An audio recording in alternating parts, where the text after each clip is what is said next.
Hey guys, Shorty SX here.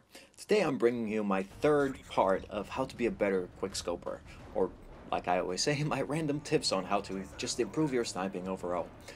Now, in the previous parts 1 and 2, if by any chance you missed them, I went over my setup, like my guns, my perks, my proficiencies, all of that stuff. So if you have any questions about what I actually use, why I use it, and yeah, just what my general preferences are, you can go check out those two parts because I go into everything in a lot of detail, I guess.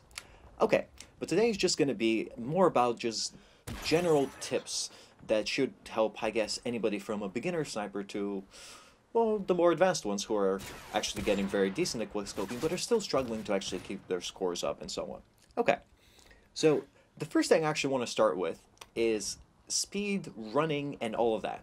Because, okay, if you watch the first two parts, you know I like to use speed on my snipers at all times. In fact, I use almost nothing else as long as I have speed unlocked. And that's awesome, right? Because, you know, it gives you a lot of mobility, you're great and all that. But the downside to this whole thing is that what I notice with myself is I end up running around all the time. And because of speed, and because of extreme conditioning, which I also use quite often, you get into that habit of, okay, I have extreme, I have unlimited sprint, and I move real quick, so you can just run around the entire map. But the problem in Modern Warfare 3 is you can't really run around the entire map, like I've said many times, and I'm sure you guys know this for a fact.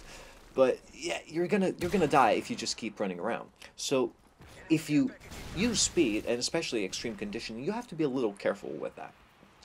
What I mean is corners. Like, when you pop out of a corner, especially with speed or so on, you're not always going to have time to actually lift up your gun from sprint, a sniper of course, and get that shot off. And you may see me die quite a few times when you just sprint around a corner and you have literally no time to ADS. Don't forget also that shot's not going to be extremely accurate coming right out of sprint.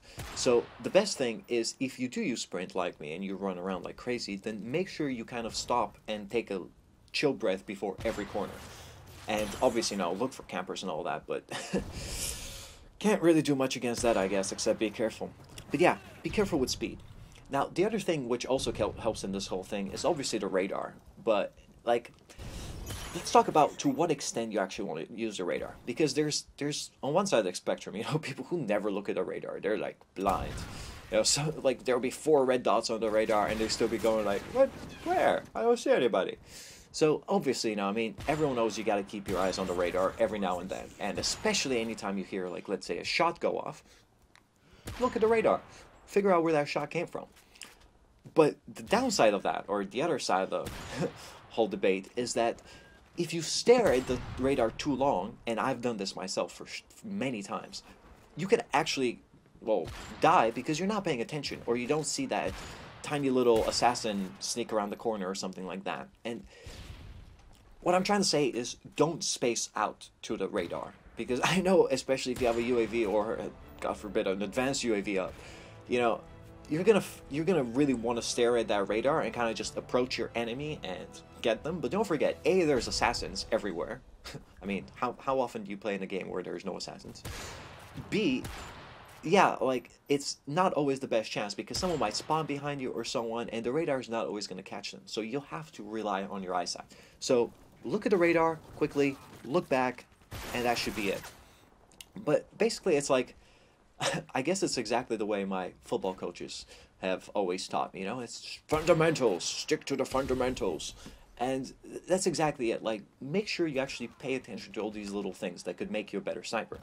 Now, I always talk about self-improvement, and that's what I mean by this, is look at yourself and be like, okay, why did I die right there? I mean, sure, you can blame it on the game and be like, okay, horrible, hit marker, blah.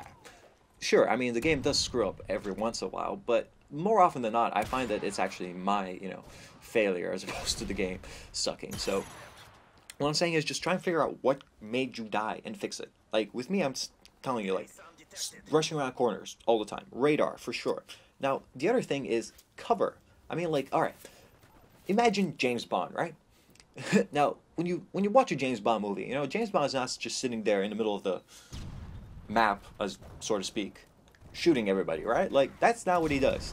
Maybe some other movies, crappier movies, but not a James Bond movie, because James Bond's, all sneaky, and he runs around and hides behind cover, and the second the enemy forces realize where he is, he starts running again and goes around a corner and shoots them, and that's exactly how you gotta play. It's gotta be fast, smart playing, because with a sniper especially, I mean, you're not gonna take out three guys if they're all in front of you. So if you miss that first shot and you know they're gonna get you, run for cover. It's way better than actually staying there and trying to take that second shot, missing and dying. There's no shame in just running around a little bit, having time to reload or perhaps cock in your bullet, then coming back and killing him. I mean, it's it works so well. And on that note, you gotta know where all the cover is, like drop shotting behind certain things, or just stick close to the walls.